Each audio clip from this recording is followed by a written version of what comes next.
Welcome to Be the Market Expert. And so let's do this. I don't think I put a whole lot of opinions on here, but I do think this is, worth the skim over. It says the strategic pivot, how real estate agents are reinventing themselves as housing advisors. All right, so check this out. Like if we were to have this conversation, I don't know, 4 or 5 years ago, I would have told you to run. And yet, I don't think that my crystal ball was truly in tune with this. And so let's look at the summary real quick. AI says what? Real estate agents are shifting from transactional roles to long-term advisors as affordability challenges, low inventory, and aging homeowners reshape the market. Success increasingly depends on guiding clients through renting, investing, alternative housing options while leveraging technology and adapting to delayed home ownership trends and growing reliance on investor and multi-generational wealth. All right, so check this out. This is not a new concept to us when we are talking about being the real estate economist of choice and not being transactional. All right, so our model at Keller Williams has never been transactional. And what I mean by that is where you help someone do a deal and then you sign on the settlement statement, you get your check, and then you forget all about that person. Right. I think that there's a lot of models out there where that's the deal. And for the longest time, when we were to talk about Zillow, right, and being the scary word that we don't talk about, even though last week we did create a partnership with them to make sure that we're getting you guys more exposure to more people, which is awesome. The whole reason for this, not necessarily anti-Zillow stance, but it was anti-transactional, right? We didn't want agents to go purchase a lead, service the lead, and then forget about them, and then to send them back to the portal where they came from. And so, guys, one of the things that we need to make sure that we're doing, at least on the back end, is making sure that we're still reaching out. We're still wishing them happy birthday. We're still wishing them all the holidays. We're inviting them to all the things, right? But yet, this is saying now we actually have to do the front loaded stuff as well. And this is where I would have said, like, the crystal ball was broken for me. It says, for decades, real estate agents' workflow was a predictable rhythm: list a single family home, host an open house, got a buyer through financing, close the deal. Yeah. And like in 2021, it was like you go to a bar, you mention your real estate agent, a couple people raised their hands, interest rates, made money free, and like you help people buy and sell real estate. And so when we're looking through, it says, hey, the strategic pivot. All right. So it says over a Century 21, they've counseled their agents to become knowledgeable about other types of housing stocks, such as accessory dwelling units, modular homes, tiny homes. Okay, cool. So, like, are we going through and do we know these things? Because keep in mind, for Colorado real estate, up until a couple of years ago, you couldn't even have done a mobile home because that's essentially a car title. And we were not allowed to be associated with that kind of deal. And yet we understand that we have a housing affordability crisis.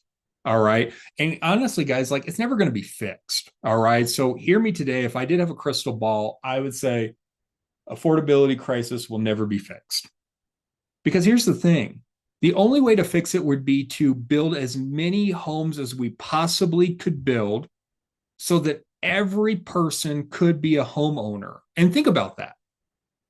If we were to go to Wyoming and to, parts of Colorado and other areas that had these massive pieces of land available, and we were just to build and build and build until everybody was be able to afford a home. Because here's the thing: if there's more inventory on the board, it would drive prices down.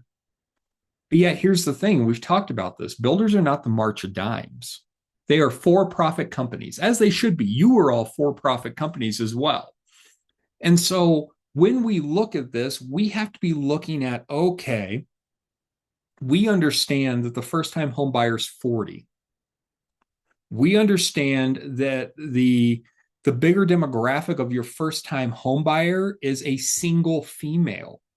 We're also seeing that people are coming together and buying real estate together, not as married couples anymore.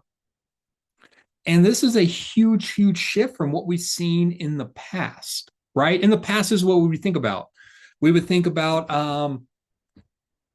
boy and girl go to college, they meet each other, they fall in love, they get married, they move into their apartment, they decide to have babies.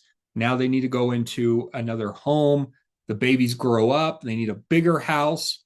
The babies now go off to college, and the parents don't need that big house anymore. So they downsize. And what happens? The next families are following them. But yet we're not seeing that anymore. We are not seeing that because, again, there's not enough inventory. And when people are looking at it, they just want to age in place at this point. We are seeing a huge shift in the real estate market. And so what these guys are going through, and they're saying, hey, like, are we up to date on ADUs, tiny homes, all these other things that can be happening? It says affordability constraints and limited inventory already compressing traditional buy side volume. And guys, we have been living this.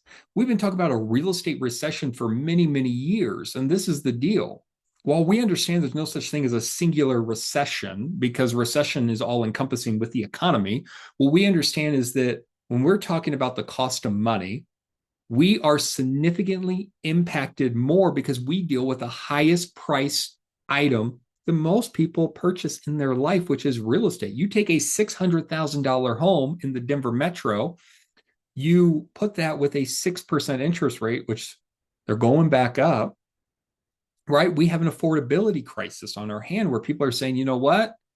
I'm just going to enjoy my avocado toast in my parents' basement. I'm a millennial, so I'm allowed to say that.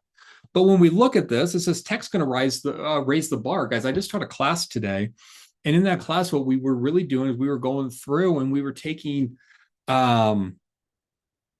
different websites with information. We were feeding it through AI, so AI could break down information just around the housing market to be able to disseminate out. And guys, we're going to be able to do this as access judgment and networks become the differentiators. Off-market opportunities, early insight into supply and availability to structure creative deals will matter far more. And guys, there's tons of product out there. This is not an info or a product pitch for any of this, because only thing that's going to work is things that you're actually going to work. And so I do mean that, right? People say, hey, what's the best CRM? Well, the one that you're actually going to use. What's the best product for lead generate? Well, the one that you're going to actually use, right? So I'm not saying go out and go purchase this, but there's tons of products out there where they actually go through and they scrape back in data and they go through the Google search history and they say, based off of this person's actually looking at what they qualify for. They're looking for houses in the area. This is probably a person that's going to be selling in the next couple of months. You should probably reach out to them today. There's plenty of products out there. And yet, all we should really be doing is making sure that we're the real estate economists of choice, putting out as much information as possible. So it says, the future nation of renters. All right, so this is where I've been really talking about this broken crystal ball. It says, according to recent analysis using both the US Census and apartments.com data. Remember, apartments.com, this is homes.com, this is CoStar, this is all of those companies that you see on the Super Bowl commercial. This is them.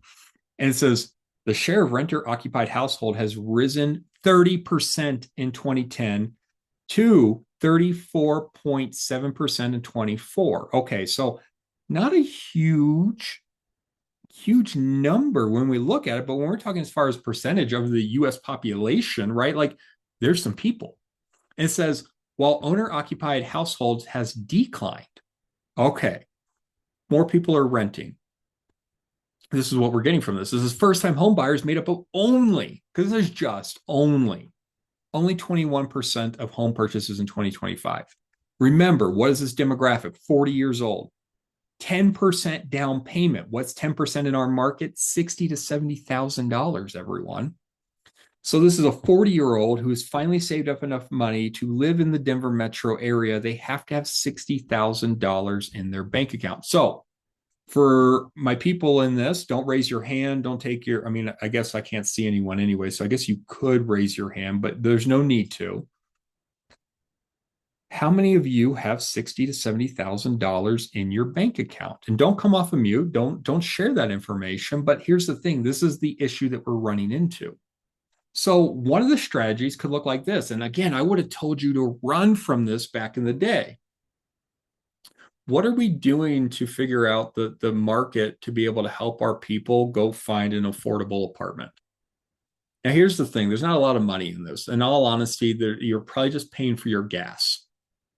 But if you're playing the long term and you are doing this thing to create this legacy and to create this business to go on for generations, what you have to understand that if you're dealing with someone that's younger than 40 years old, they're probably not in a position to buy right now.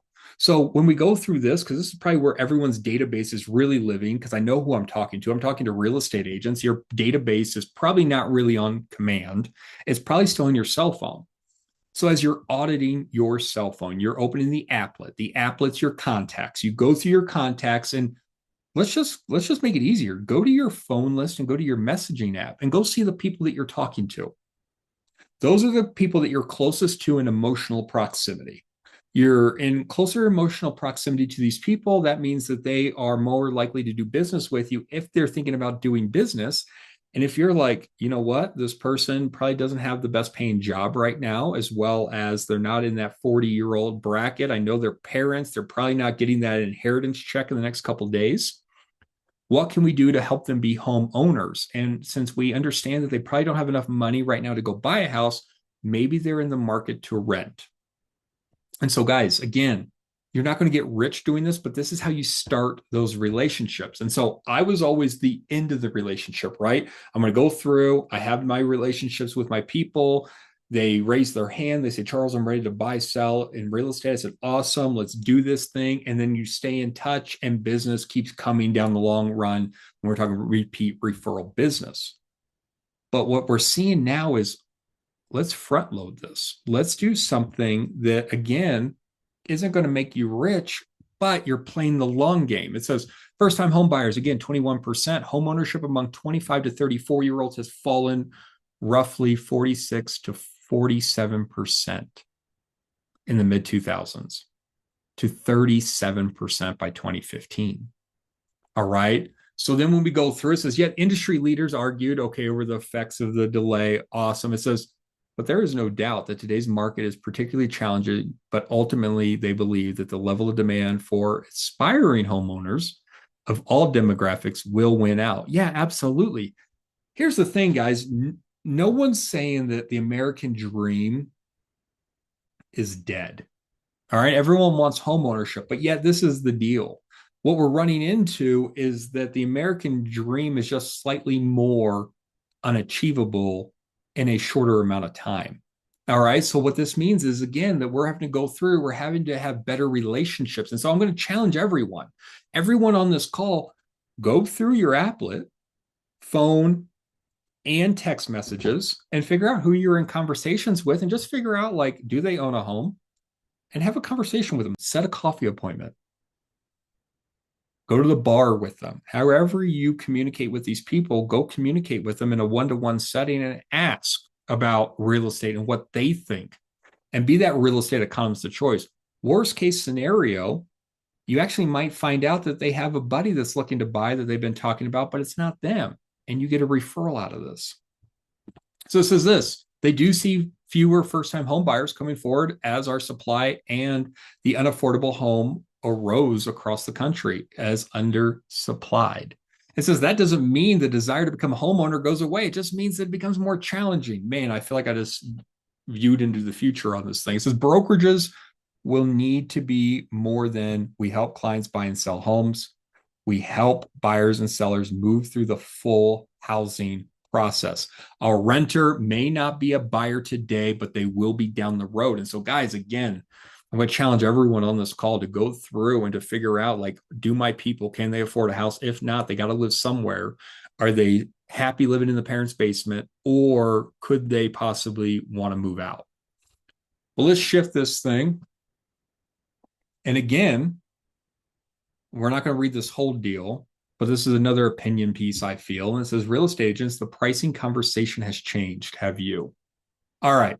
So when I was going through this, let me just see, let's just go through the AI overview real quick. It says the article outlines why legacy pricing scripts underperform when sellers arrive anchored to online estimates. All right, cool. So what's happening? Everyone's living in 2021. All right. Remember, interest rates, 2-3%, and that's where people are living.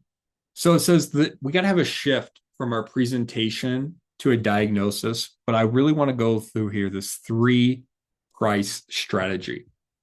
And so this is cool. This is the only reason why I picked this up.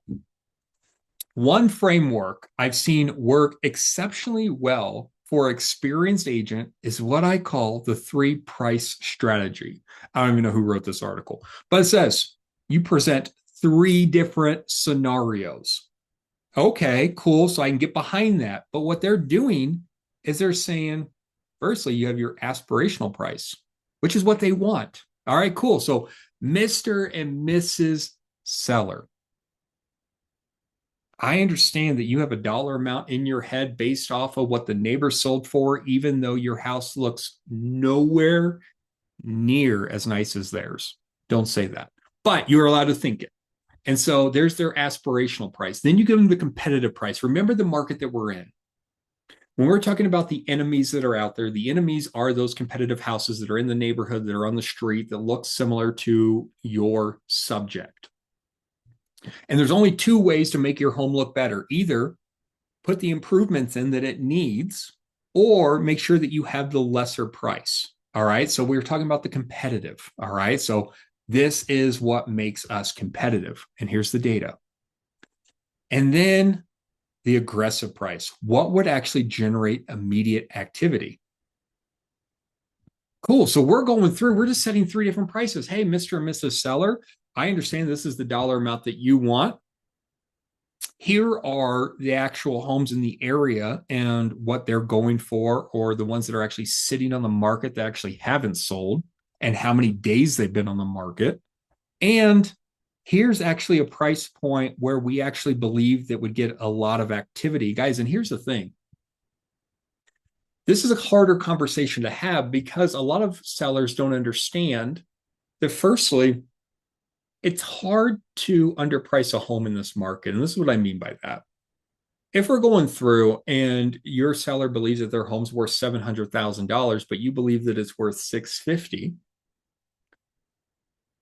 and we list it for $650, if you only get one offer, it's only worth $650. And here's the deal. We just put together the marketing plan that says, hey, we're going to advertise it on this day. We're going to lock it down to this day. We're going to have showings up until this day. They're going to have a 7-day window where everyone is going to be able to see this home that's looking in this area at this price point. And here's the thing.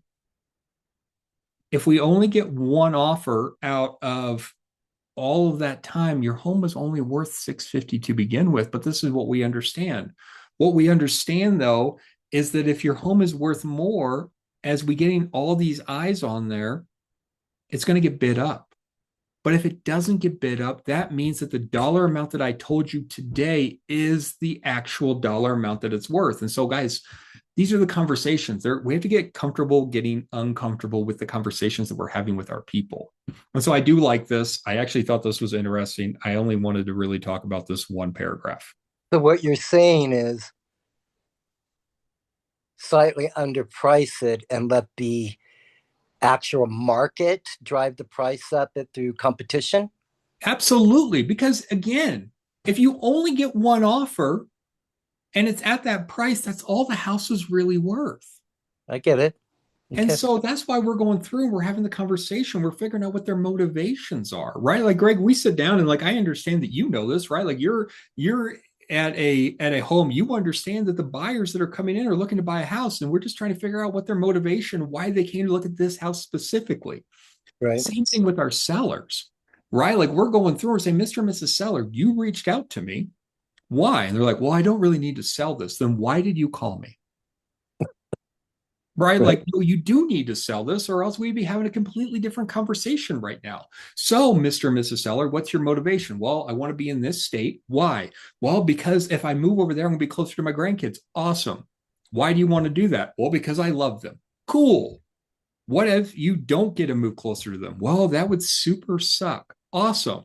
So life doesn't super suck anymore. Let's get you to that state to live closer to your grandkids who you love. And here is the strategy to get you to that place in that time so you can go love on those grandkids. Does that sound good? And guys, as we're going through and we're going in and we're prescribing after we're diagnosing what the issue is, so there's no malpractice.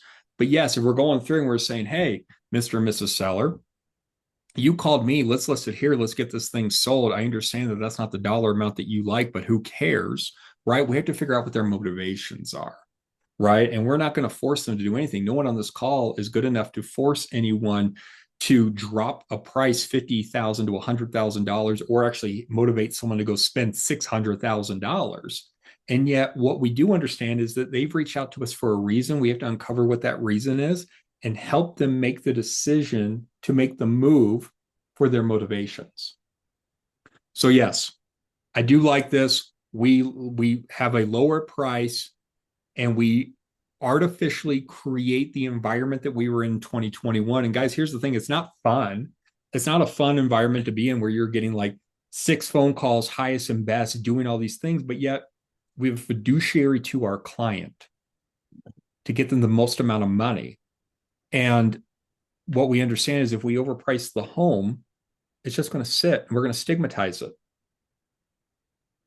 And then the price is going to come down more and more and more. And 9 times out of 10, it goes for less than what we actually thought we should put it on the market because they get to a point where they're like, hey, we're good now putting it at the price that you suggest. And you're like, actually, we're below that now because it's a stigmatized property. So we actually have to get below the new competition that's already there because now we can't say, hey, this home's at 550. Now we're at 550 because this home's only been on the market for a week and we've been on the market for 3 months. So now we would actually have to drop lower than them even. And then maybe it goes up, but most of the time it doesn't. So I Now, like, couldn't they take it off the market for a little bit and well, then guys, here's bring the it? thing with our MLS, what we have to understand though is you can't just take it off the market. You actually have to expire it. So your client actually has to fire you. Hmm. And now you have to have a new listing agreement. And with a new listing agreement, you do it in another 30 days. And so to do that, but here's also the thing, depending on who the agent is, because there's agents out there that like their only mission in life is to be right. We all know who that agent is.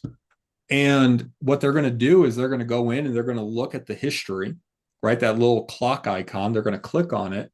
And that clock icon, what it's going to do is it's going to say how many price changes, how long the home's been on the market, everything. And they're going to show that to their client and they're going to just stigmatize it in the client's eyes. Or they're going on to Zillow and they're looking at the history and they're going to see that the home sat for months.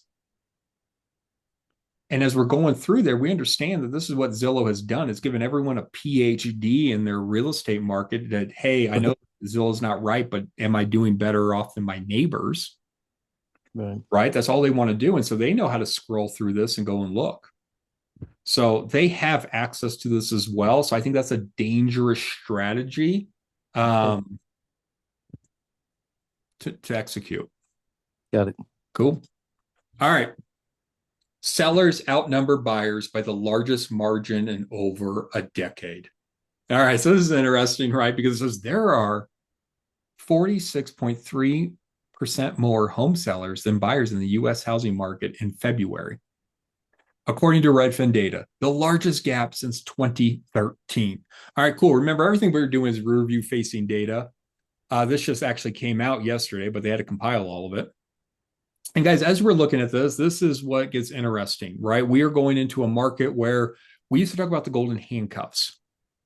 And with the golden handcuffs, what was happening was sellers were not putting their homes on the market because they were locked into this interest rate. But this is what we understand outside of 2021, which was an anomaly, even though that's where all of us are still living, including our clients, is that people don't just move for fun, right? Like there are a few of those people. And when 2021 happened, when money was free, it was just like, cool, let's do it. Why not? Right? Like literally, we had clients that were like, I just want to live on the other side of the street. Like that was very, very real. And we were just helping them move into the same neighborhood. It was like, I've always loved this house. When I walked by it, I just want it. And we were doing those deals. But yet that's not where people are buying and selling houses, right? It's life events. Things are happening, right? People are getting jobs, people are having babies, people are getting divorced, people are dying, people are getting jobs, people are getting fired, right? Ebbs and flows life. And so as we're going through and we're talking about life events, we're seeing more people put their homes on the market now. to where we're seeing this bigger uptick right now. Where with homes with mortgages on them, the lesser is actually the 3% and under, and we're actually seeing more of that 4 to 6% right now. All right. So we are seeing more and more people get used to this idea. And here's the thing, guys, like this idea is not going away where this 6% interest rate's the norm. Mm. And so as we're going through and we're talking about this normal 6%, it says the new report from Redfin, which remember is pulling in a lot of data. It says the housing market has nearly 630,000 more sellers than buyers that were in February, that 46.3%. And it says this is the largest gap since they started tracking back in 2013 and a big jump from the same time last year when the market had 30%. Well, here's the deal. As we're looking at this, this is not surprising. As we're going in here, we're not going to look at this and say, "Oh my goodness, what's happening here?" It's not. It's not surprising at all because what's going on is that people have been getting lied to by the news outlets for years. Housing recession, housing crash, silver tsunami, Airbnb bust, right? Like all these things have been getting pushed and pushed, and everyone's just been waiting. And like they're just waiting, right? It's just like that meme with that dude standing behind the tree, right? Like that's what they've been waiting for. And there's nothing that's going to happen. There's nothing that is going to make that market happen. And so, yeah, now we're seeing people that are like, well, I can't just keep waiting. I got to sell this house. I got to go move across the country where the house is too small for me, right? Things are happening. And now what we're doing is we are seeing these homes come on the market. Now, the issue is they have weak real estate agents and they're listing it for way too much because I don't have to sell. And they rather just wait their 12 months and see what happens. So, when we're going through and we're doing this, what this means for us is that your buyers have opportunity. I think 2021 again has broken a lot of people to where when they look at a house, they're afraid, even though it's come on the market for a week or 2 weeks, to put an offer that makes sense for that home. And so when I'm having conversations with my buyers, I want to say, Mr. and Mrs. Buyer, here's the deal.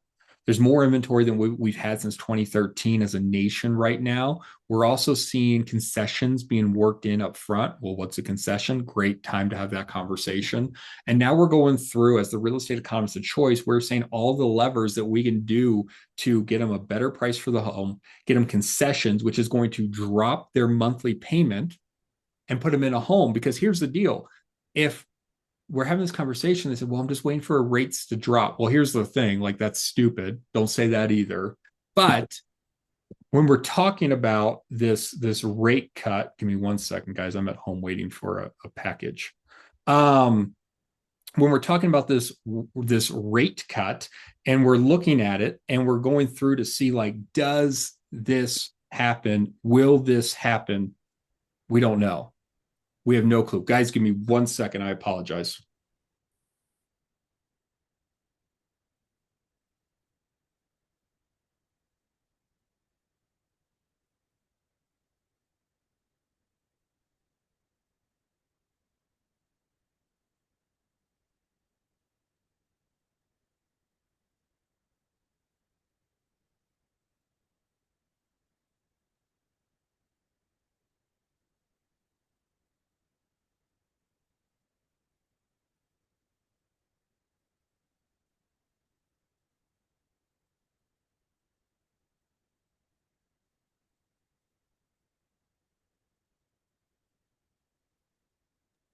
I'm sorry. I just got a new computer and it required a signature.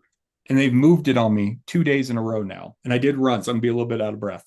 So, guys, as we're going through and we're looking at this, the conversations that we should be having truly is really around the ability that we have to put buyers in homes with concessions because people are putting their home on the market. So, who's putting their home on the market? When we're looking at this, guys, the people that are putting their home on the market are the motivated. The motivated are the ones that we're doing this business with. All right, let's shift this over and let's talk Housing Wire. Lead analyst Logan Motoshami is saying housing demand still growing as mortgage rates reach inflection point. Man, I am out of breath. Goodness gracious. So, the war in Iran. Guys, that's the conversation right now.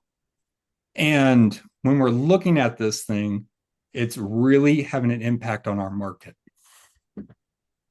So it says, despite higher oil and mortgage rates, weekly pending sales rose to 71,000 and purchase application was up 12%, Wow.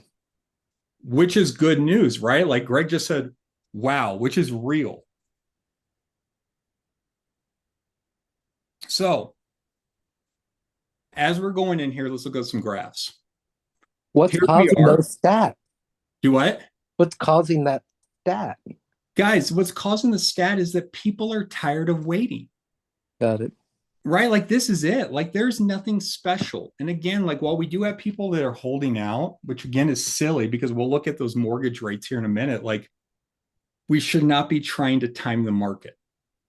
So as we're going in, we're looking at this. Here we are, right? Here's 2026. And you can see, again, we are higher than where we typically are in the seasonal period. We look at your purchase mortgage application data. And here it is. It still rose. It still went up again. Guys, this is huge. Like, do not be sleeping on this. This is like the most exciting graph that I think I look at every week with you guys. And you're probably like over me talking about it as much as I do. But guys, as we look at this, is great news. I wish that we had one, and I probably could go find it to where we could look at this and just year over year over the last handful of years and see what we're doing here. But what's important is this: we don't care when it ebbs and flows down as long as it doesn't cross 2025. And what I mean by that is you can see this right here. And you can see that we trended downwards. But here's the thing: we still had more demand for mortgages than we did in 2025. And that's the good news. Yeah. We can also see this where it's going up and we're getting higher than we were quicker. So what is this? This is your buyers reaching out to a lender and figuring out what they qualify for. All right. So when we're going through and we're having these conversations, guys, the conversations we need to be making sure that we're having, we're inserting ourselves so that they're not just going to the lender and the lender is giving them to their preferred real estate agent. You want to be that conduit. And if anyone on this call has a limiting belief that no one's buying with interest rates the way that they are, you're mistaken. Now, With that stat, how many of those that have applied for some kind of loan approval, pre-qual or whatever that is, have actually turned into a transaction and an actual close? Is that a number that we have available? We don't have that number, but what we do know is this. Historically speaking, we know this is a 90-day process, right? And we talk about this inside of our market center. We understand that from the day that they start their process to the day that they finish, it's 90 days. Okay. Now, some of this could have been front loaded. Let's say the first like 1 to 30 days. I think that's too big of a range. I actually think it's probably less than that, is them looking on Zillow and now them getting excited about the process. Okay. And then that next 30 days after that, they're going through and they're looking at houses. And then the 30 days after that, they're under contract. Okay. So when we're going in here, I would say this, guys, like there's a lot of people out there right now that just started this process. Like all of these people, like if you're talking from March to April at this point, mid-February even, like those people have not even spoken to a real estate agent yet. And so what are we doing? Now, the asterisk is this. Some of these are refinances. Okay. Right. Back, so I'm sorry to keep interrupting. No, you're good. You just said something that was actually very, very important.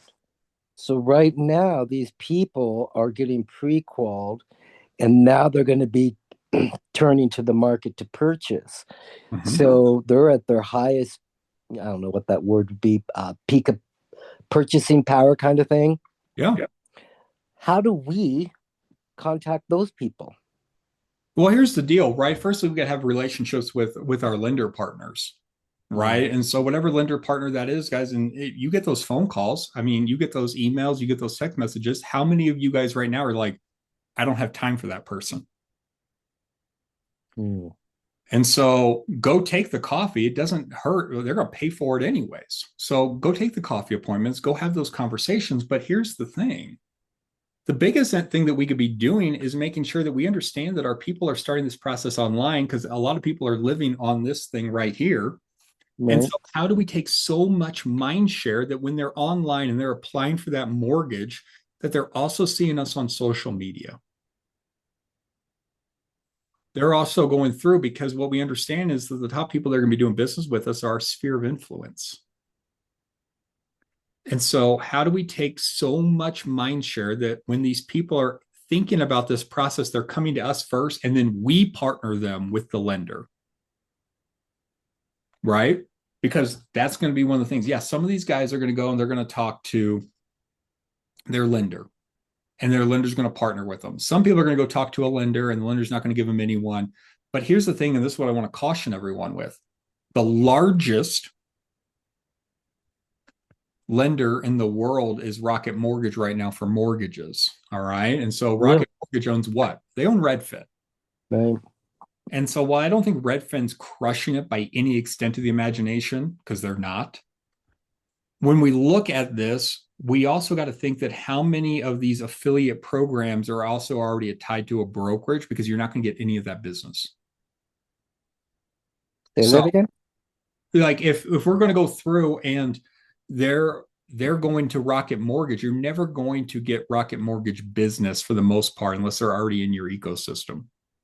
Got Right. it. Unless it's your buddy and your buddy tripped over Rocket Mortgage and they applied. Rocket Mortgage is never calling anybody on this call. Got it. Right. And so what do we need to do? We just need to be making sure that we're putting out as much information. We're not being a secret agent. The weather is awesome. It is. Get out, talk to people, have fun, be a human, go live your life and have fun with these people, guys. Because I promise you, that's where business comes from. We can think door knocking, cold calling, open houses, and yes, all that stuff works 100%. But what else are we doing so people can see that we're actually human, to where we can have human conversations, talk real estate, figure out what their goals are in a safe environment for them, and then help them with the largest real estate transaction of their life? 10-year treasury spreads, we're not going to talk about. Here's your inventory, guys. Again, this just goes and talks about everything that we just looked at. We have more inventory today than we've ever had. Well, in the most recent years, still not more than 2019, which we would consider a normal market. But yet, this is inventory that is coming online, and we will just keep seeing it increase and increase. And this is a good thing because this is what's going to slow down prices from rising. Do you think you'll see a decrease? I don't think we're going to see a decrease. I think that we'll see a plateau. And yeah, there's going to be some areas where it does decrease because it's artificially created by limited supply and artificial demand in the past, right? Like Florida, Texas, Right. Colorado, we've already seen it, right? Mhm. So I just don't think that we're going to see anything crazy. I think what more so what's going to happen is it's just going to flatline because they can't build enough inventory, right? Right. And True.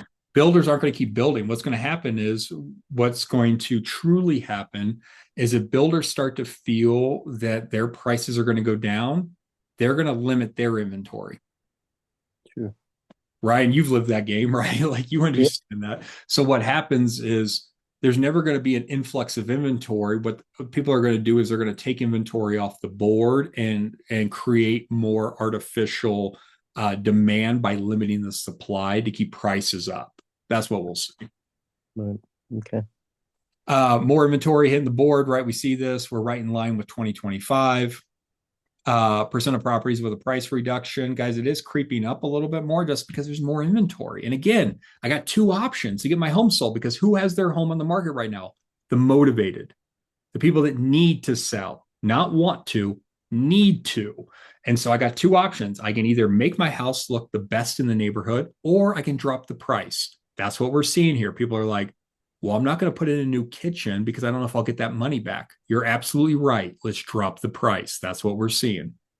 So again, guys, it says Iran. Like again, this is going to have bigger and bigger impact on us. We're seeing all kinds of nutty stuff happen right now. The Fed is not going to move rates because again, remember this is a job loss recession Fed. And the only thing that's going to make them move the needle on rates is if a bunch of Americans lose their jobs, which none of us want on this call. So No. here's your mortgage rates, though. And guys, this is why you can't time the market. I mean, look at this. Who would have thought? And we've talked about this. Remember, we talked about why home prices would crash is that if we go to war and it comes to our soil. But yeah, Mhm. what's happening here is that we're seeing these interest rates go up because, again, war. And really because there's uncertainty with the stock market, things are happening. We have the midterm elections that are coming up, so a lot of stuff, uncertainty is being created, as well as the cost of oil is going up because 20% of it is being tied up in Iran. And now we're seeing the cost of goods go up. We're seeing stuff happen all because of oil and war. So, as we're looking at this, guys, this is the reason why, as we're going through and we're having these things, and the things that we're truly looking at as we're having the conversations, is we can't time the market, but we are seeing more inventory, more inventory that's coming onto the market right now, which are motivated sellers. These are sellers that have to sell, not want to sell. Now, there is a small group of want to sell, but most of these are life events. So, as I'm having conversations with my buyers, I'm letting them know that, hey, we have different levers. We understand that the average concession is around $15,000 right now. What can we do with those concessions is we can drop and make your monthly payments lesser by getting money, free money from the seller. And I have the ability to negotiate in these contracts with these different levers to help you win, Mr. or Mrs. Buyer. Are you ready to put me to work? And those are the conversations we should be having right now in this market.